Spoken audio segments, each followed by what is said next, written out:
오늘 가정의 달 첫 번째 주일로서 어린이 주일로 지킵니다. 그래서 자녀에 대한 말씀 오늘 준비하였습니다. 오늘 말씀은 예수님께서 어린이를 모델로 말씀하신 것이어서 어린이 주일에 애용되는 말씀입니다. 하나님께서 태초에 천지를 창조하신 다음에 그 다음에 또 만드신 것이 가정입니다. 아담과 하와를 통해서 가정을 만드셨습니다. 그리고 가정을 만드셔서 생육하고 번성하라고 하셨습니다. 자녀를 낳고 번성하는 것은 하나님의 창조 명령 속에 포함된 것입니다. 제가 저에게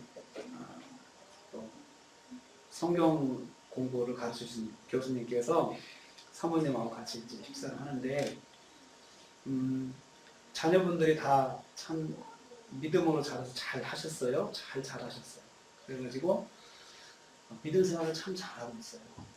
그래서 교회를 섬기는 것을 참 잘 배웠다라는 생각이 들 정도로 그 의사인데도 불구하고 얼마나 교회를 열심히 섬기지 몰라요.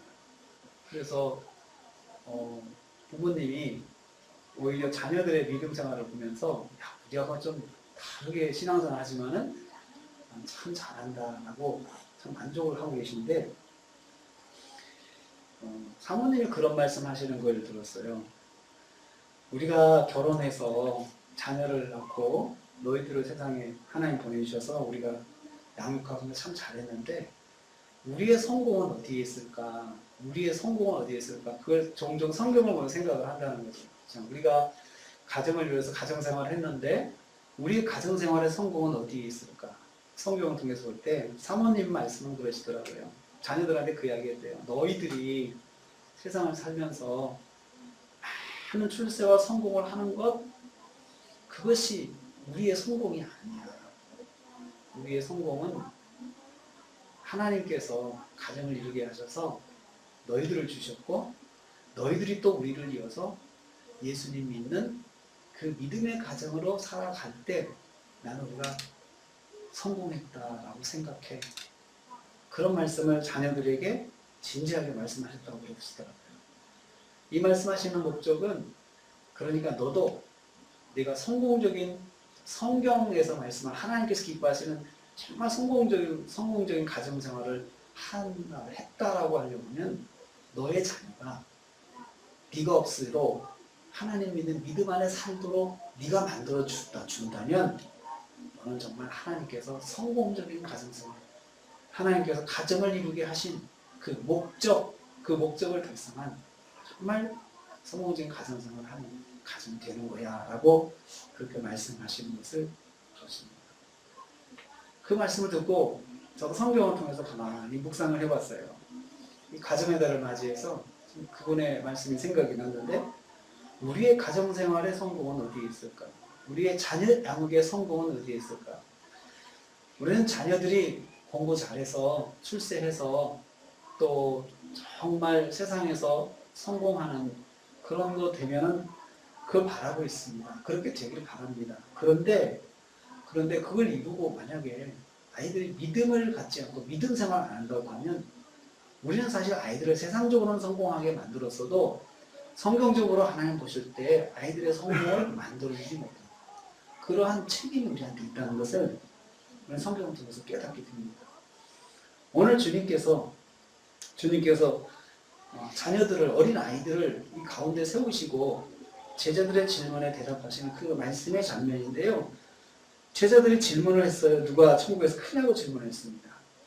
이 큰 자라고 하는 것은 바로 연장자로서 대접을 받고 또 대접받는 위치에 서는 사람, 어른으로서 대접받는 사람, 존중을 받는 사람. 이런 사람이 어떤 사람이냐? 천국에서 존중받는 사람, 어른처럼 대접을 받고 어디 가나 사람들이 귀하게 보는 그런 사람은 천국에서 어떤 사람입니까? 라고 물어봤을 때 주님께서 대답을 하십니다. 대답하시면서 2절 말씀에 보면 한 어린아이를 가운데 세우셨다. 제자들 속에 세우시면서 말씀하셨는데 이 어린아이를 헬라어로 파이디온, 어린이입니다. 어린이. 그러니까 사춘기에 접어든 어린이가 아니고 정말 그 유치원에 다니는 아주 어린 어린아이죠. 그 어린아이를 가운데 세워놓고는 이렇게 말씀하셨습니다. 너희가 돌이켜 어린아이들과 같이 되지 아니하면 결단코 천국에 들어가지 못한다. 제자들의 질문은 누가 크냐라고 질문했잖아요. 그러면 대답은 이런 사람이 큰 사람이다 이렇게 대답이 먼저 나와야 되잖아요. 그런데 예수님께서 그렇게 대답을 안 하셨어요. 예수님 확보를 보면은 먼저 중요한 것부터 이해를 시킨 다음에 그 다음에 그 질문에 답을 하시려고 화법을 자주 쓰셔요. 이 질문에 담긴 의도 속에 제자들이 알아야 될 것을 먼저 말씀하셨어요. 천국에 들어가지 못한다. 어린아이들 같이 않으면, 여기 있는 이 아이 같지 않으면 천국에 들어가지 못한다 그러면서 말씀하시고 하는 것은 천국에서 큰 자를 논하기 전에 먼저 천국에 들어가 있어야 된다는 거죠. 먼저 천국에 들어가는 게 중요하죠. 천국에서 큰 자를 알면 뭐 합니까? 천국에도 들어가지 못할 건데 들어가면 아무 소용이 없잖아요. 그렇잖아요. 그러니까 먼저 천국에 들어가야 하는 것이 중요하다. 이것을 주님께서 말씀하신 거죠. 그래서 바로 그 말씀 속에 천국 사람들의 특징을 말씀하신 천국 사람들의 특징. 이 땅에서나 천국에서나 같은 모습을 가지고 있는, 그러니까 지금 이 어린아이를 보여주면서 이 아이 같아야 된다라고 했으면 이 아이가 모습이 그대로 천국에 있다는 거잖아요. 그러니까 우리 천국 사람들의 특징은 이 땅에서나 그리고 또 천국에서나 사실 변함없이 동일하게 유지하는 하나의 패턴이 있다는 거예요. 패턴. 그게 바로 어린아이 같다는 것입니다. 어린아이 같은 거죠. 그래서 어린아이 같지 아니하면이라고 해요. 어린아이로 사는 것이 아니라 어린아이 같은 삶이죠. 아기 같이 살아가는 것이 아니고 아이 같은 삶인데, 그러면 아이 같은 삶이 뭘까라고 하는 질문이 또 생기죠. 그래서 어린아이 같은 삶은 무엇일까? 4절에 이제 말씀하십니다. 누구든지 이 어린아이와 같이 자기를 낮추는 자. 자기를 낮춘다. 낮춘다고 하는 말은 내리누르는 것을 말합니다. 그래서 울퉁불퉁한 것을 조금 봉긋하게 올라오면서 평지로 만드는 것, 이것이 바로 낮추는 거예요. 그래서 아래로 끌어내리는 것. 그래서 이 말씀을 그 추상적으로는 겸손하다. 겸손이 낮추는 것. 겸손의 의미가 이 단어 속에 다 담겨 있어요. 겸손의 의미는 끌어내리는, 자기 자신을 끌어내리는 거예요. 높이 있는 자기 자신을 끌어내리는 거예요. 끌어내리는 것.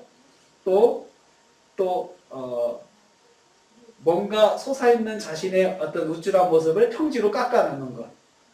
그래서 이 겸손을 만드는 것은 사실은 없는 것을 겸손하게 만드는 것이 아니고 실제하는 높은 어떤 모습, 실제하는 어떤 실력들, 실제하는 어떤 차원의 자랑거리들, 이런 것들을 다 깎아가지고 평지로 만들어버리는 거예요. 없는 것처럼.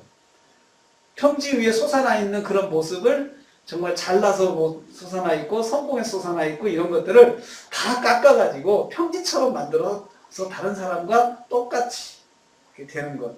이것이 바로 겸손입니다. 이 말을 종합하면 자신을 억지로 아래로 이끌어서 겸손하게 하는 것, 이것이 바로 낮추는 것입니다.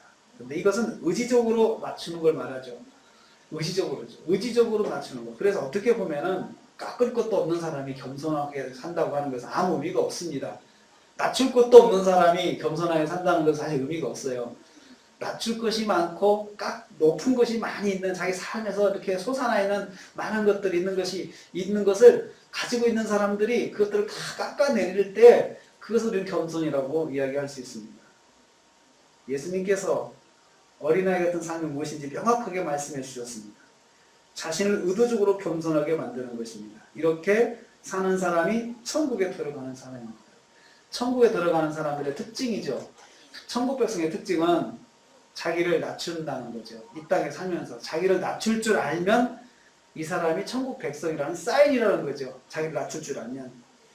동시에 천국에서 큰 사람은 예수님의 이 말씀에서 우리는 한 가지 큰 사람에 대한 말씀 질문이 생깁니다.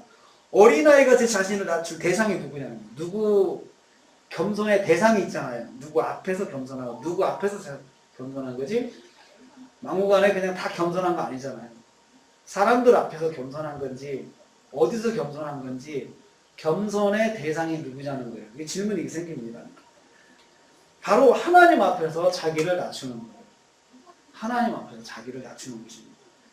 하나님 앞에서 자기가 서서 세상에서 뭐 아무것도 성취했다 하더라도 하나님보다 크겠습니까? 자기가 세상에서 어떤 많은 것들을 창조했다 하더라도 새로운 것들을 만들어내고 어떤 창조적인 삶을 살았다 하더라도 하나님보다 창조적인 얘기죠. 그러니까 그 하나님 앞에 서서 자기가 갖고 있는 것을 그냥 없는 것 없는 것처럼 생각하는 거죠. 그게 겸손이라는 거죠. 천국에 있는 사람들이 하나님 앞에서 자신을 낮추고 사는 것처럼 세상에 사는 사람들도 하나님 앞에서 어린아이처럼 자신을 철저하게 낮추며 살아야 한다는 것이죠. 그럼 하나님 앞에서 자신을 낮춘다는 말이 구체적으로 뭘까요? 첫째는 자신을 하나님 앞에 죄인임을 인정하는 거예요. 자신의 죄성을 인정하는 거예요. 아무리 내가 많은 것을 했어도 내 품성에 죄가 있다는 것을 인정하는 거죠. 죄를 위해서 말도 다 할 수 없는 허물이만 사는 것을 인정하는 거죠. 그래서 하나님을 자신을 계속해서 낮추는 거죠. 하나님, 저는 죄인입니다. 저는 부족한 죄인입니다. 이런 생각을 가지고 사는 사람이 겸손한 사람이에요. 그 사람은 어떻게 하나님 앞에서 뭘 자랑할 수 있겠어요?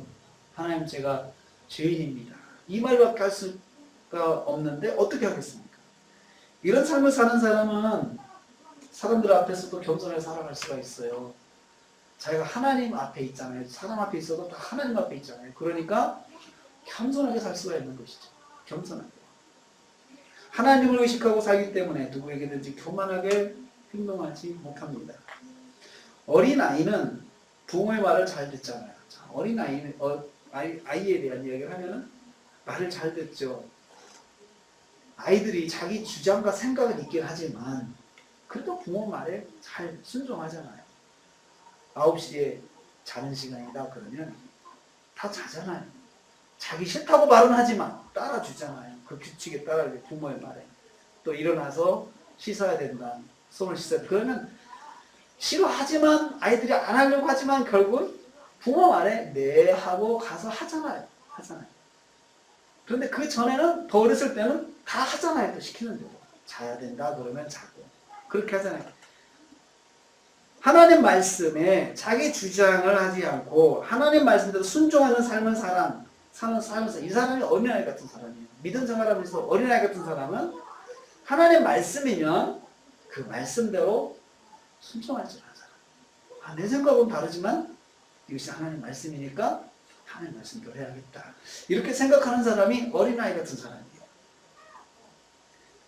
마치 어린아이가 부모의 말대로 순종하는 것처럼 신앙생활도 그렇게 하는 것이 어린아이 같은 사람이에요. 그리고 그 사람이 그렇게 자기를 하나님 말씀에 전적으로 따를 수 있는 것은 그 사람 마음속에 하나님 앞에서 나는 정말 말할 수 없는 죄인이야. 나는 부족한 사람이야. 하나님 말씀대로 내가 사는 것이 내가 사는 길이야 라고 생각하고 있는 사람이 그렇게 할 수가 있습니다. 둘째로 하나님 말씀에 순종하는 것이 자기를 낮추는 것이에요. 말씀에. 하나님 말씀에 순종하는 것이에요. 하나님 말씀대로 사는 것이 하나님 앞에서 자신을 낮추는 모습입니다. 자기 주장하지 않고 하나님 말씀대로 순종하는 삶을 사는 사람입니다. 이 사람이 하나님 앞에서 겸손하게 사는 사람입니다. 이렇게 살아야 하는 것이 바로 어린아이가 사는 것입니다. 말씀대로 순종하는 것. 말씀대로 순종하는 것. 정말 어린아이 같다고 할 때 그 사람이 하나님 말씀이니까 그렇게 할게요. 하나님께서 그렇게 말씀하시니까 제가 그렇게 할게요. 참 어린아이 같은 사람이죠. 어린아이 같은 사람이죠. 천국에는 하나님 앞에서 자신을 낮추고 하나님 말씀대로 살아가는 사람들이 가득한 곳이에요. 그렇잖아요. 천국은 하나님의 주권이 완벽하게 실현되는 곳이에요. 하나님의 주권이 하나님의 모든 말씀이 그대로 다 실현되는 곳이 바로 천국입니다. 그래서 천국에는 그런 사람들이 가득한 것이에요. 천국에 있는 사람들은 하나님 말씀대로 살아야 된다는 생각을 당연하게 생각하는 사람들이죠. 마찬가지로 세상에서도 이 사람이 천국에서 사는 사람처럼 하려고 그러면 이 사람이 바로 하나님의 말씀이라면 순종할 줄 아는 사람. 이렇게 사는 사람이 천국에서 사는 것처럼 사는 사람입니다. 천국에서 사는 것처럼. 하나님께서 가정에 자녀를 주셔서 바로 이런 점을 상기하며 살게 하셨습니다. 사랑하는 자녀들처럼 자신을 낮추며 살아야 한다는 것이죠. 하나님께서 우리에게 자녀의 양육의 특권을 주셨습니다. 어린 아이를 양육하는 것은 부모가 자녀를 통해서 천국을 경험하게 하는 축복입니다. 그래서 아이를 키울 때만 느낄 수 있는 것이 있습니다. 아이들이 자라고 나면 사실 그런 생각들은 사실 하지 못하죠. 할 수가 없는 상황이 많이 되죠. 그런데 아이들이 어렸을 때 어린 아이들을 보면서 주일학교 아이들을 보면서 그런 생각을 해요. 저런 아이들 같아야 된다. 저런 아이들 같아야 된다. 아이들에게 아멘 해야죠. 그러면 아멘 하고 목소리 터지게 하잖아요. 또 우리 하나님 기도합시다. 그러면 아이들이 두 손 모으고 기도합시다. 두 손을 뻥 모으고 눈을 꼭 감고 하나님 기도하잖아요.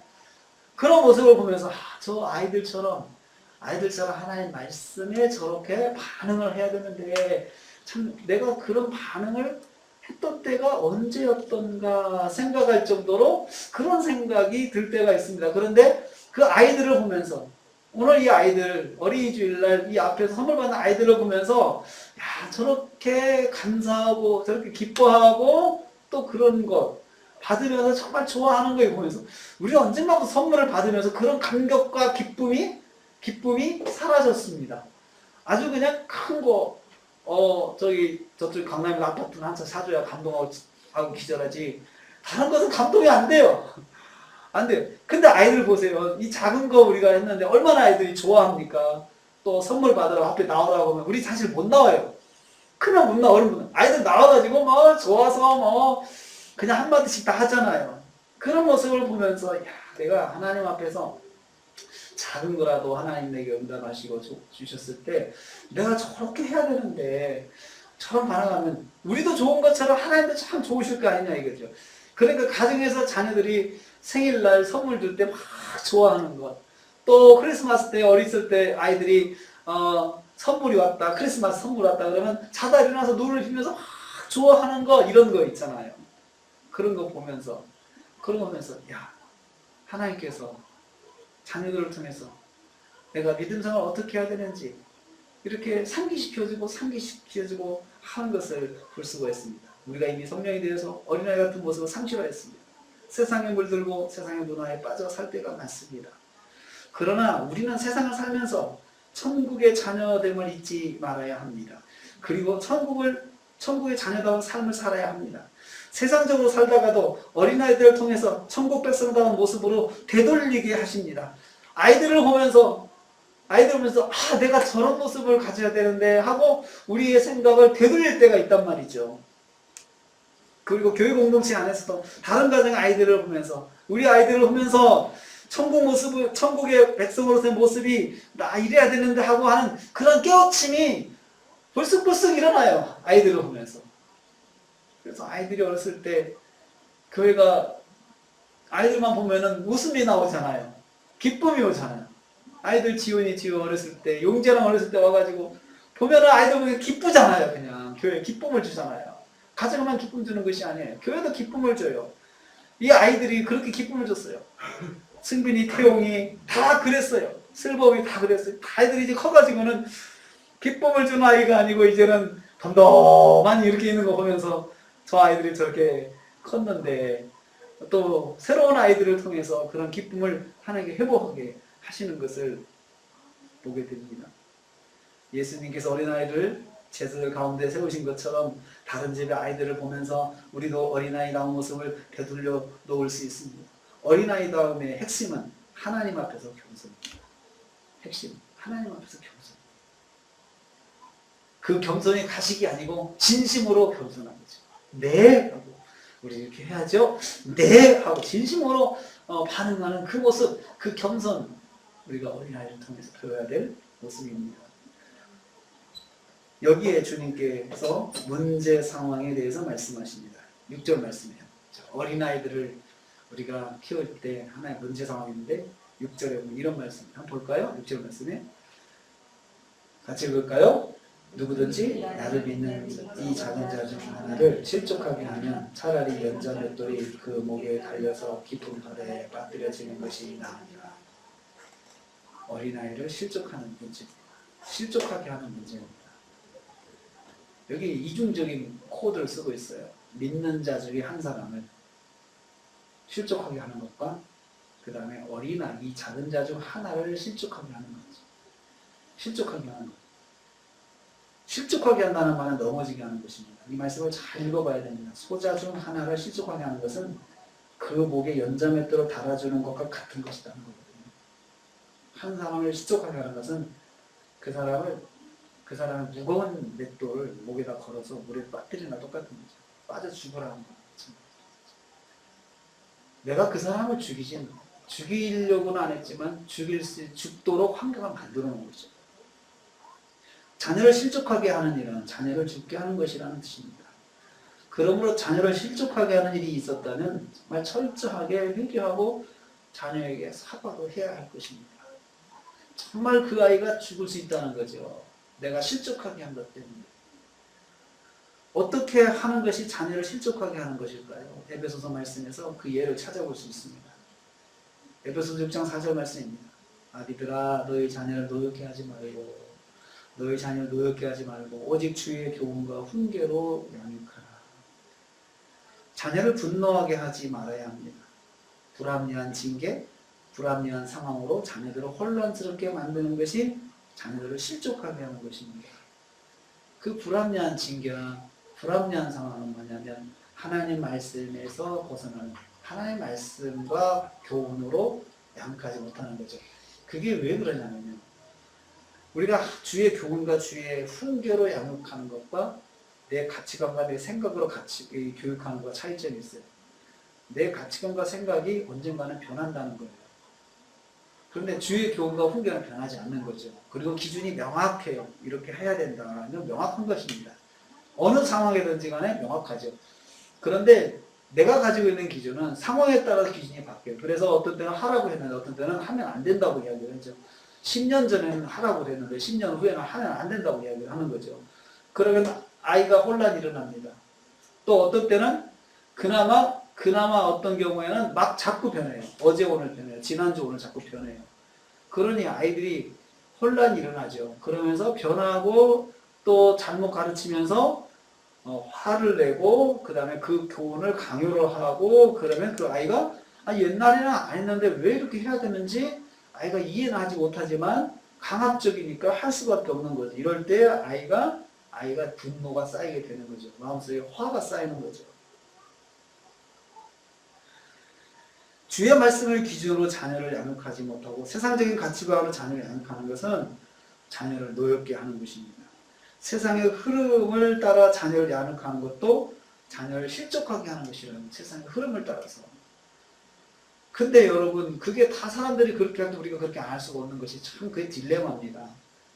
그런데 우리 아이들을 믿음으로 양육해야겠다라고 했을 때는 하나님의 말씀으로 아이들을 교육하고 훈계하는 이것을 우선으로 삼지 않으면 사실 되지 않습니다.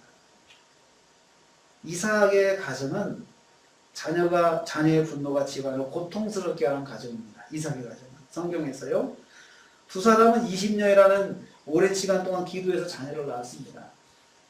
이삭과 리브가는 자녀를 낳기, 첫 아이를 낳기 20년 동안 기도했어요. 작정 기도했어요. 40살에 결혼해서 60에 낳았습니다. 이게 창세기 25장의 말씀입니다. 그럼에도 불구하고 두 사람은 서로 자식을 편애했습니다. 쌍둥이를 낳았어요. 그런데 엄마는 둘째, 아빠는 첫째를 사랑했어요. 편애했어요. 편애의 결과 형제 분리의 비극을 낳았습니다. 동생은 형을 속이고 아버지를 속이고 형은 동생을 죽이고자 하는 분노의 가정이 되었습니다. 부모가 자녀를 실족하게 만든 가정의 전형입니다. 여러분 하나님의 정말 택함을 받은 믿음의 족속, 믿음의 가장인데도 불구하고 그렇게 가정을 망가뜨릴 수 있다는 거죠. 우리 성경에서 이런 것들을 참 진지하게 봐야 돼요. 교회를 다닌다고 해서 그 가정에 편애가 없는 거 아니고 교회를 다녀도 그 가정에 더 망가질 수 있는, 실족할 수 있는 일들이 많이 있다는 거예요. 그 가정이 아브라함과 이삭과 야곱의 가정이라 하더라도 그런 문제가 있는 것처럼 그 가정이 목사님 가정이라 하더라도 장로님 가정이라 하더라도 권사님 가정이라 집사님 가정이라 하더라도 정말 하늘의 체험을 한 사람의 가정이라 하더라도 그것이 그 사람의 가정의 온전함의 보증수표는 아니에요. 하나님 말씀대로 가정을 세우기 위해서 얼마나 말씀대로 양육하는 것에 신경을 써야 되는지 우리는 기억해야 됩니다. 두 아들은 화해하기까지 오랜 시간 고통받고 살아야 했습니다. 두 아들은 인생 대부분을 감정의 고통 가운데 살아야 했습니다. 고통의 감정, 복수의 감정, 두려움의 감정, 이것이 두 아들의 일생을 사로잡고 있었습니다. 사랑하는 어린 자녀들을 기를 때 단 한 번의 기회가 있습니다. 애들이 어렸을 때 딱 그 기회밖에 없는 것 같아요. 그때 하나님께서 우리에게 말씀하시는 그 믿음의 삶에 대해서 아이들을 통해서 배우게 됩니다. 아이들을 통해서. 이때 하나님 말씀으로 훈계하고 양육함으로 실족하지 않도록 도와줘야 합니다. 7절 말씀 읽겠습니다. 실족하게 하는 일들이 있음으로 말미암아 세상에 화가 있다. 세상에 이런 일이 많다. 왜 세상에서 이런 어려운 일들이 많느냐? 다 자녀를 실족하게 만들어서 그렇다. 그 자녀들이 커가지고 정말 그 나쁜 행동을 하게 되는 것은 부모의 실족하게 만든 과거의 역사 때문에 현재가 고통스럽다는 거죠. 실족하게 하는 일은 없을 수는 없지만 인정하는 거죠. 인정해야 되는 거죠. 우리가 실수가 많아요. 잘 키우고 실수가 아이를 키워보지 않고 자녀를 키우니까 다 실수가 많아요. 우리가 어렸을 때 아이들을 키워놓고도 잘하거나 아이고 내가 저러지 않았어야 되는데 후회가 되는 게 많아요. 저렇게 안 키웠으면 좋겠는데. 그래서 셋째는 너무 또 과하게 키워가지고 또 역으로 키우는 거예요. 그런 걸 많이 봐요. 셋째는 내가 경험을 해봤으니까 실수하지 않고 잘 키워봐야겠다 하는 사람들조차도 보면은 또 너무나 또 과한 또 행동을 하는 것을 보게 됩니다. 어떻든 실족하게 하는 그 사람은 화가 있고 하나님 책임을 물으신다는 거죠. 책임을 물으신다. 식은땀이 나는 경고의 말씀입니다. 아이들을 실족하게 하는 부모와 어른들에게 책임을 물으시겠다는 말씀입니다. 사랑하는 성도님들, 하나님께서 우리에게 한동안 자녀를 키울 수 있는 양육, 그리고 한동안 우리 교회 안에 어린아이들을 두시는 그 이유가 있습니다. 그 아이들을 통해서 우리가 천국을 경험하게 하는 거죠. 아이들을 보면서 천국이 저래야 되는데, 내가 천국 백성으로서 저렇게 행동해야 되는데, 라는 것을 자꾸 상기시켜 주는 것이 바로 우리 가정에 있는 아이들을 하나님 주신 목적입니다. 또 우리 교회 안에 주일학교 어린이들을 우리 교회 주신 목적은 우리에게 자꾸 상기하라는 거예요. 천국에서는 저래야 된다라는 것을 상기하라는 거죠. 사랑하는 자녀들을 보면서 하나님 앞에서 자신의 모습을 돌아보십시오. 나의 자녀가 내 말을 듣고 순종하기를 원하는 것처럼 하나님께서도 하나님의 말씀, 내가 하나님의 말씀에 순종하는 것을 바라신다는 것을 꼭 기억하십시오. 어린아이가 하나님 말씀에 설 수 있도록 가르치고 도와주십시오. 말씀에 설 수 있도록. 그래서 하나님 말씀을 가까이 하고 하나님을 사랑하는 자녀가 되도록 도와주십시오. 그래서 나의 자녀가 천국 백성으로 살아가도록 도와주십시오. 나의 어렸을 때 삶이 작은 천국에서 삶이었음을 추억하도록 도와주십시오. 내가 우리 가정에서 우리 부모님 밑에서 어렸을 때 정말 천국 같았어. 기도해 주시고 사랑으로 감싸 주시고 또 따갑게 훈계도 해 주시고 정말 내가 그렇게 살았어 라는 걸 추억하게. 우리 교회에서 내가 교회 생활할 때 우리 집사님들이 목사님이 나한테 참 사랑으로 훈계해 주시고 사랑으로 나를 감싸 주시고 정말 거기는 작은 천국이었어 라고 추억하도록 우리도 도웁시다. 그래서 마태복음 19장 14절 말씀을 마지막으로 읽겠습니다. 한번 살펴보십시오. 마태복음 19장 14절 말씀입니다. 같이 읽겠습니다. 예수께서 이르시되 어린아이들을 용납하고 내게 오는 것을 금하지 말라. 천국이 이런 사람의 것이라 하시고. 아멘. 우리의 어린아이들 타이기오는 바로 천국의 주인입니다. 천국의 주인공입니다. 그리고 우리의 천국 삶의 모델입니다. 저 아이들은 천국의 삶의 모델입니다. 저 아이들을 보면서 우리가 자꾸 우리의 모습을 되돌아보고 또 천국에서 삶이 저렇게 된다는 것처럼 이 땅에서도 저렇게 살아가면서 우리가 작은 천국을 가정에서 이루고 교회에서 이루어야 되겠다. 이런 생각으로 어린이 주일을 맞이하게 됩니다. 기도하겠습니다. 주님 감사합니다. 저희들에게 어린아이들, 우리 주일학교 어린이들, 우리 교회 허락하셔서 저 아이들을 통해서 웃게 되고 저 아이들을 통해서 하나님 백성으로서 우리도 저렇게 해야 된다는 생각을 깨달을 때가 많게 해주시는 걸 감사합니다. 또 가정에서도 아이들 양육하면서 힘들고 무겁고 그것이 아니고 저 아이들을 통해서 하나님 나라를 보고 또 하나님 나라 백성으로서 내가 어떻게 살아야 될지 깨우쳐 주시는 것을 감사합니다. 주여, 이 어린아이들 천국 백성의 모델로서 우리에게 주셨으니 저 아이들을 잘 저희들이 양육하게 하여 주시옵소서. 믿음에 양육하는 공동체 되게 하시고 우리 가정에서 아이들을 믿음으로 잘 키울 수 있는 그런 귀한 가정들 되게 하여 주시옵소서. 예수님의 이름으로 기도하옵나이다. 아멘. 지금은